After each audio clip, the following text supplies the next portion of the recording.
جو امت کے حق تھے حضور نے وہ ادا کیے، لیکن امت کے ذمے جو حقوق تھے پیغمبر کے لیے، آج امت نے سوچنا ہے کہ امت نے کیا وہ حقوق پورے کیے؟ جس طرح طائف کے بازاروں سے لے کے مکے کی گلیوں تک اذیتیں سہی، تکلیفیں گوارا کی، مقاومتیں، مخالفتیں، نکتہ چینیوں کے طوفان، ناموافق حالات کے جکڑ، اذیتیں، کسے ہوئے آوازیں، کیا کچھ نہیں تھا۔ ذرا پلٹ کے مکے کی تاریخ تو دیکھو، حضرت سمیہ کے بدن میں اترتا ہوا خنجر تو دیکھو، حضرت یاسر کو تڑپ کے جان دیتے ہوئے تو دیکھو، اور پھر دیکھو کہ میرے اور آپ کے آقا و مولا کس طرح سے عزم و ثبات کے ساتھ، کس طرح تندہی کے ساتھ، کس طرح اللہ کے پیغام کے ابلاغ کے لیے کوشاں رہے۔ گھر میں فاقے تھے، کئی دن تک چولہا نہیں جلا، لیکن تبلیغ کے تسلسل میں فرق نہیں آیا، اور پھر تبلیغی عمل کو کسی غرض سے بھی ملوث نہیں ہونے دیا۔ لا اسألکم علیہ اجرا اس پہ شاہد عادل ہے۔ قیامت تک اپنی نسل کے لیے صدقہ بھی حرام کر دیا، زکوٰۃ بھی حرام کر دی، کہ میری نسل بھی تم سے کچھ نہیں لے گی، میں محض اللہ کی رضا کے لیے تم تک پیغام حق کا ابلاغ کیا ہے۔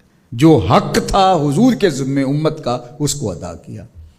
اب امت کے ذمے جو حق ہیں، ذرا امت ایک لمحے کے لیے سوچے کہ وہ حق ادا کیا۔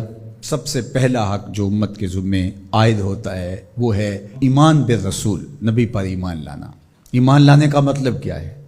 تسلیم کردن، گردن نہادن، سر تسلیم خم کر دینا، یہ ہے ایمان۔ اپنی خواہش ترک کر کے جس کو مان لیا ہے اس کے لیے گردن جھکا دینا۔ تیرے ہندیاں سندیاں محبوبہ، میں کافر ہواں جے میں ہواں۔ دوسرا تقاضا اتباع ہے، اور وہ ایمان کا تقاضا بھی ہے۔ رسول کو ماننے کا مطلب یہ ہے کہ رسول کی مانی بھی جائے۔ یہ کیا ماننا ہوا کہ خواہش اپنی ہوئی، ساری زندگی اپنی مرضی کے مطابق گزاری، شادی بھی ساری اپنی مرضی کے مطابق، ساری رسمیں ہندوانہ کی، صرف ایجاب اور قبول، پھیرے نہیں لگوائے، وہاں کہا چلو یہاں ہم دین کا ٹچ دے دیتے ہیں، وہاں چلو تدفین کا مرحلہ آیا تو جلاتے نہیں ہیں، کفن پہنا دیتے ہیں اور تدفین کر دیتے ہیں چونکہ ہم مسلمان ہوتے ہیں۔ فیکٹری کے اندر جو کچھ ہو رہا ہے وہ سارا بینک سے لمٹیں چل رہی ہیں، وہ سارا جو ہے وہ اللہ سے اعلان جنگ ہے، اور باہر نمائش کے لیے دسترخوان لگایا ہوا ہے کہ ہم غریبوں کو کھانا کھلا رہے ہیں۔ یہ دھوکہ تم اپنے ساتھ کر رہے ہو، رب کے ساتھ نہیں کر سکتے۔ یہاں سر سے لے کر پاؤں تک آنا ہوگا، آدھا تیتر آدھا بٹیر نہیں چل سکتا۔ تو نبی کی اطاعت پھر اس میں کیا، کیوں، کیسے ممکن ہے؟ جب مان لیا تو پھر مان لیا۔ اللہ حکمت سمجھ میں آ گئی تو اچھی بات ہے، نہیں سمجھ میں آئی تو پھر بھی حکیم کا عمل حکمت سے خالی نہیں ہوتا۔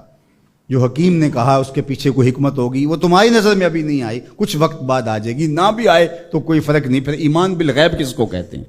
تو اللہ اس کے رسول کی مان لینا کہ بس ہمارے ذمے ان کا حق ہے، ان کی ماننا ہمارا حق ہے، اطاعت ہمارا حق ہے، تو بس یہ کافی ہے۔ اب صحابہ کی زندگیاں دیکھ لیجیے، انہیں حکمت نہیں پوچھی۔ حضور خطبہ دے رہے ہیں اور فرمایا لوگوں بیٹھ جاؤ، یہ باہر رش ہو رہا ہے نا سامنے، تو فرمایا بیٹھ جاؤ۔ حضور کی آواز بلند تھی، بنو غنم میں صحابی آ رہے تھے، وہ وہیں بیٹھ گئے۔ اللہ اکبر۔ کسی نے کہا تم یہاں بیٹھے ہو، کہ حضور نے کہہ دیا اور بیٹھ گئے۔ اللہ اکبر۔ تو یہ ہے اطاعت، یہ ہے فرما برداری، یہ ہے زندگی کا جمال۔